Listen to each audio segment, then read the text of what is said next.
Sio wote ni abiria.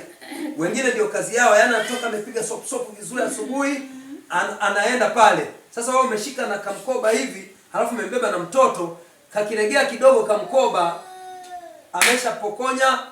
Wewe wakati unavuka unaenda hivi, mwenzako anarudi hivi. Au anaingia hapa anapotea, anajichanganya. So pale pantoni inamwaga watu, kila mmoja anakimbilia kupanda daladala. Kwa hiyo yule mama aliibiwa kila kitu. Pesa zilikuwa kwenye mkoba, simu ilikuwa kwenye mkoba. No, wakati huo simu zilikuwa hamna. Pesa ilikuwa kwenye mkoba.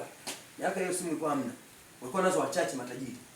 Sasa ananiambia hivi, baba, mdogo wangu naomba nisaidie shilingi 500 tu.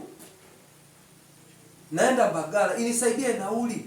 Japo naenda Mbagala mbele kidogo. Mbagala kunaenda Mbagala Kisiwani, Mbagala cha